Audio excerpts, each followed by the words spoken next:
देवी, देवी, देवी उर्वशी, आंखें खोलिए, आंखें खोलिए देवी।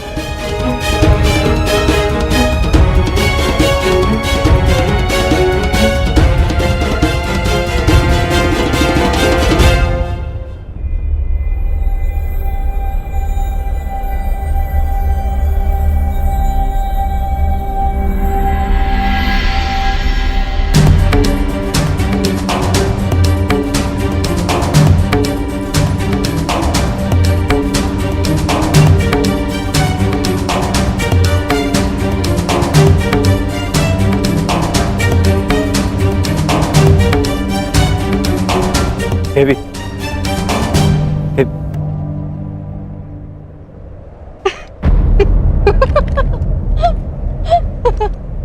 आप हंस क्यों रहे हैं? एक ब्रह्मचारी का ब्रह्मचर्य टूटते देखा तो अपना हाथ से रोक ही नहीं पाए। बस एक स्त्री को छूकर तुम्हारा ब्रह्मचर्य व्रत तो टूट गया वीर। अब तो मेरा हृदय मत तोड़ो, मुझे प्रेम दान दो। असंभव। रुको अर्जुन,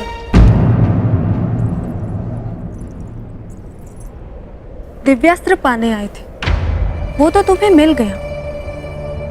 अब यदि साथ में मेरा प्रेम भी मिल रहा है तो उसे छोड़ने की मूर्खता क्यों?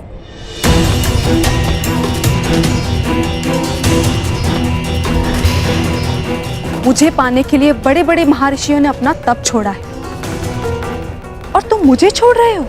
कदाचित मैं उन महर्षियों जैसे सौभाग्यशाली नहीं हूं देवी।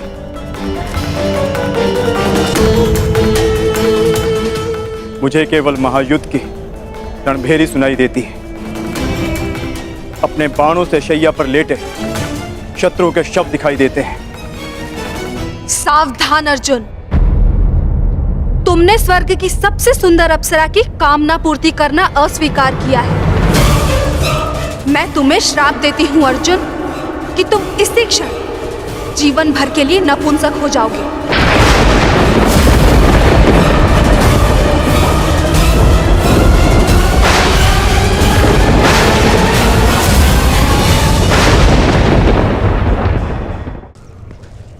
ये कौन से वन में ले आए हैं मामाश्री? यहाँ ना कोई व्यक्ति है, ना कोई मार्ग है। ऐसे ही मार्गों से जीवन का प्रकाश मिलता है दुर्योधन। मैं तुम्हें ऐसी जगह लाया हूं जहां तुम्हें पांडवों के त्राण का मार्ग मिलेगा। यहाँ वन में कहाँ त्राण मिलेगा मामाश्री? बोलते बहुत हो दुर्योधन, शांत रहो और देखते जाओ। चलिए आओ।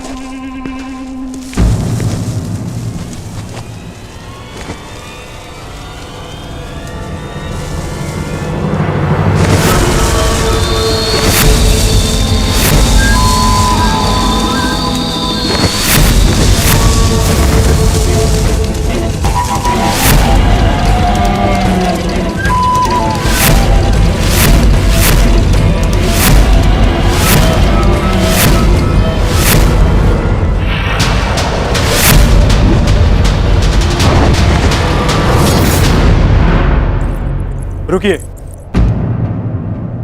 शाप देने से पूर्व आपने मेरे अस्वीकार करने का कारण नहीं जाना, परंतु मैं आपको बताना चाहूंगा। वर्षों पूर्व मेरे पूर्वज श्री पुरुरव से आप विवाह कर चुकी हैं। इस नाते आप मेरी माता समान हो।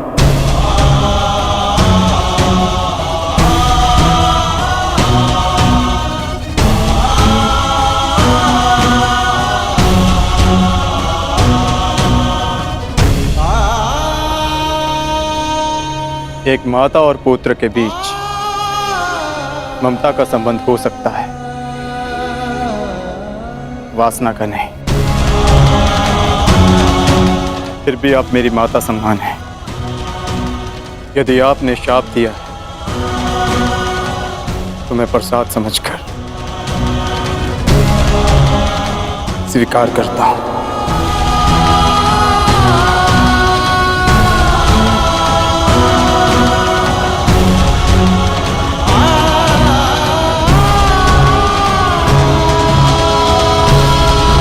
मुझसे अनजाने में ये कैसा पाप हो गया देवराज? अब क्या किया जाए? श्राप को वरदान में परिवर्तित किया जा सकता है उर्वशी। मेरी इच्छा है कि तुम इस श्राप को वरदान में परिवर्तित करो।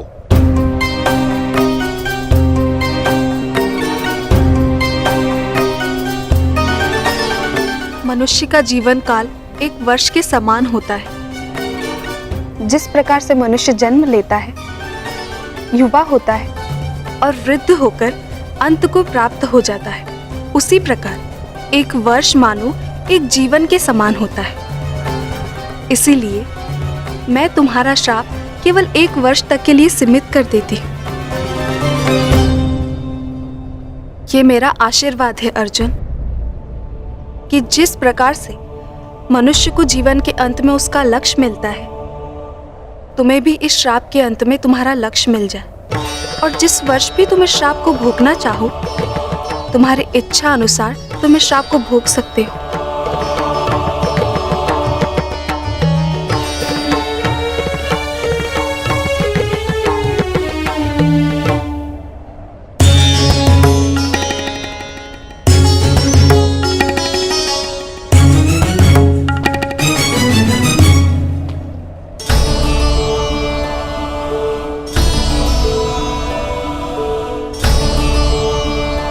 विजयी भाव।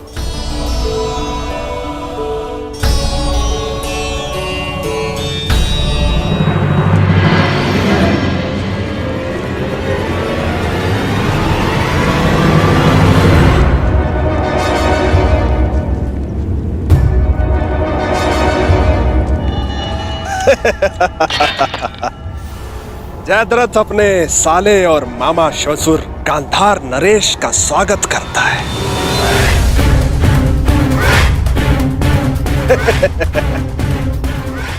जीजा जी आप यहाँ? हाँ साले श्री, मैं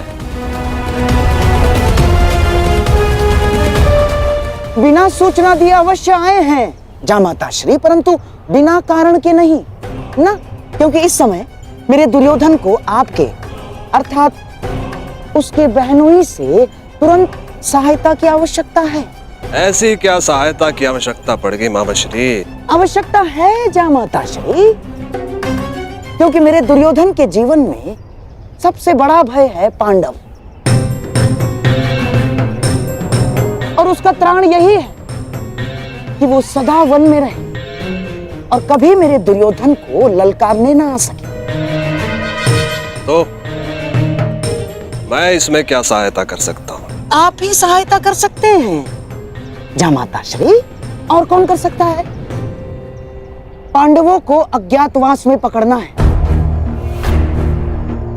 अब हमसे तो वो सावधान रहेंगे, परंतु ये सोच भी नहीं सकते कि उनको पकड़वाने का काम हम आपसे करवा रहे हैं। मेरे पास एक योजना है जिसमें मैं और तुम, हम दोनों पांडवों के समक्ष रहेंगे, उनके सामने रहेंगे, और वो लोग हमारी दृष्टि से बचने के प्रयास में आपकी ओर से असावधान रहेंगे, और ऐसे में आप पांडवों की दुर्बलता पर प्रहार करोगे, उस सूत्र पर जिसने उन्हें एक किया है।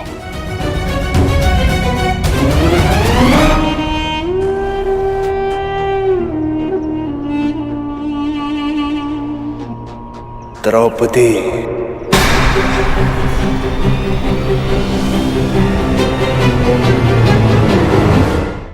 देखा, बुद्धिमान पुरुषों से वार्तालाप करना कितना सरल होता है। और भी कोई बाधा है मेरे मार्ग में? हाँ हाँ हाँ, बाधा है, परंतु हम उसे हस्तिनापुर छोड़ाए।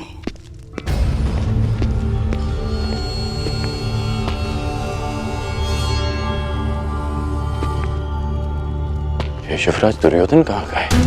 उनसे युद्ध के प्रबंध के लिए बाकी राजाओं को निमंत्रण देने के लिए आज्ञा पत्र लेना था। कहाँ गए वो?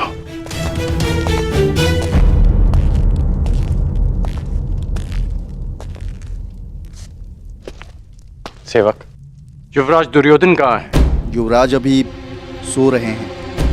अभी तक सो रहे हैं? अंगराज रुकिए, अंगराज! आपको भीतर जाने की आज्ञा नहीं है। और मुझे रोकने का सामर्थ्य तुम सब में नहीं है। अंगराज मेरी बात सुनिए, अंगराज, अंगराज मेरी बात सुनिए, अंगराज!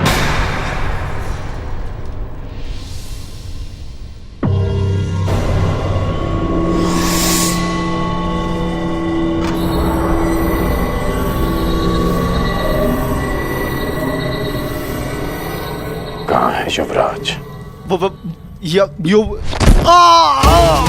मैंने पूछा कहाँ है युवराज?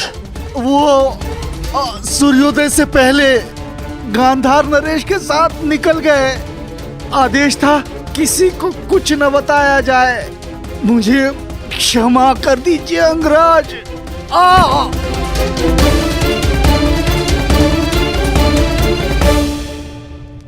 आज पांडवों का वनवास पूर्ण होने जा रहा है। अज्ञातवास की पूर्व संध्या पर युवराज कहाँ जा सकते हैं?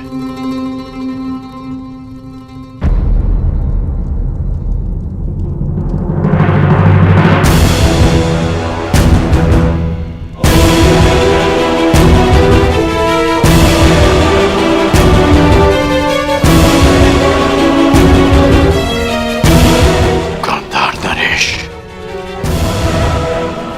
एक और छल। ध्यान रहे जामाताश्री, पांडव किसी भी परिस्थिति में अज्ञातवास में ना जाने पाए।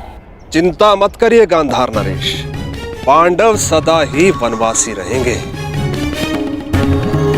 कोई भी पांडवों का त्राण नहीं कर पाएगा। कल सूर्यास्त होते ही पांडवों की आशा भी अस्त हो जाएगी। कुछ भी हो जाए, परंतु पांडवों का अज्ञातवास पूर्ण होना चाहिए, ताकि वीरों के भांति मैं पांडवों को युद्ध में हरा सकूं।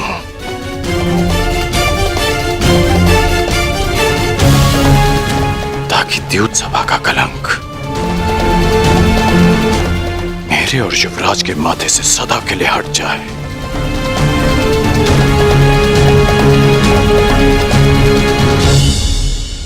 कल सूर्यास्त से पूर्व मैं पांडवों को अज्ञातवास में भेज दूंगा। अब और छल नहीं गांधार नरेश,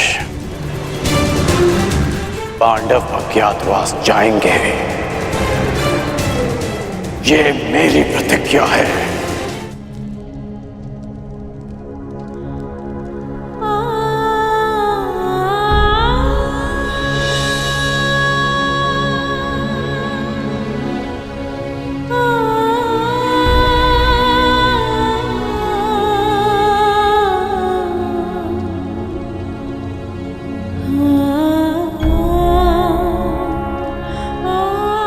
हे प्रभु, मेरे पुत्रों की वनवास की अवधि समाप्त होने वाली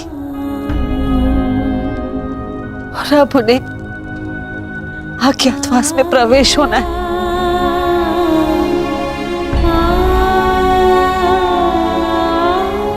दुर्योधन अवश्य कोई बाधा उत्पन्न करने का प्रयत्न करेगा। मेरे पुत्रों की रक्षा करना प्रभु।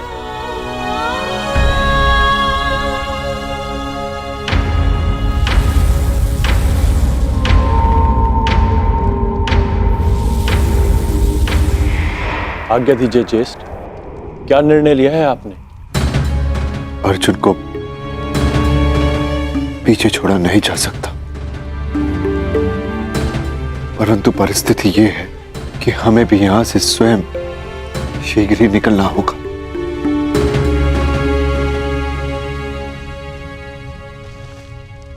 पांचाली, अज्ञातवास प्रारंभ होने में बस कुछ ही प्रहर शेष है। हमें यहां से प्रस्थान करना होगा, क्योंकि दुर्योधन हर संभव प्रयास करेगा कि अज्ञातवास में प्रवेश करते ही वो हमें पकड़ ले और इसका परिणाम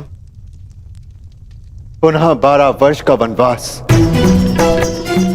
समझने का प्रयास करो पांचाली।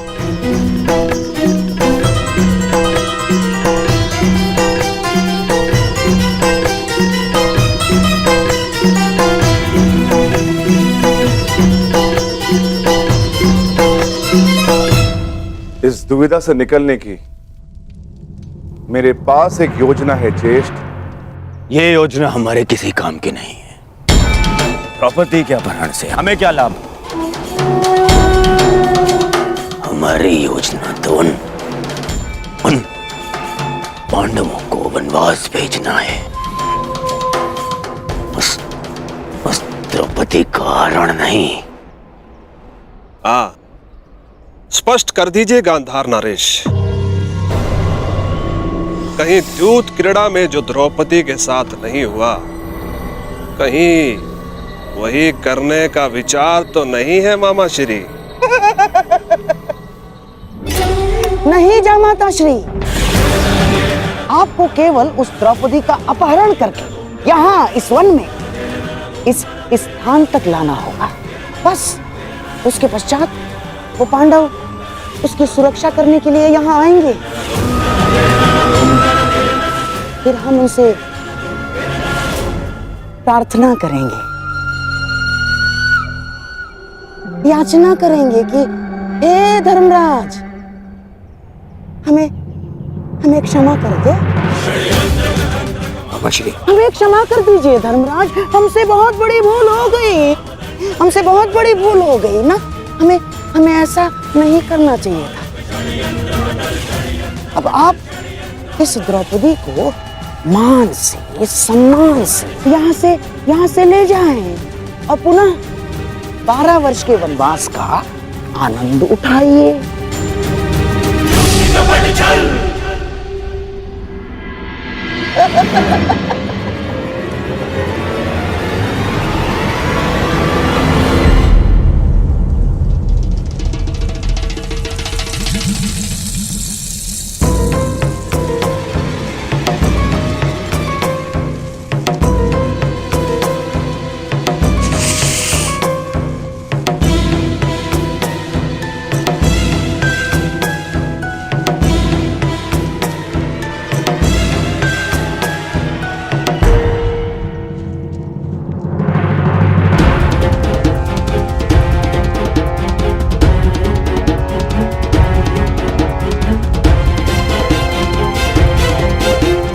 पांडवों को जाना तो था ही, परंतु ये भीम विपरीत दिशा में क्यों जा रहा है? ये तो और भी अच्छा है गांधार नरेश, हमारा लक्ष्य द्रौपदी है और भीम की अनुपस्थिति में द्रौपदी का हरण और भी सरल हो जाएगा। आप नियत स्थान पर पहुंचे, यहां से जयद्रथ का कार्य प्रारंभ होता है और पांडवों की मुक्ति की आशा का अंत। आज सूर्यास्त के पश्चात ही पांडव वनवास जाएंगे।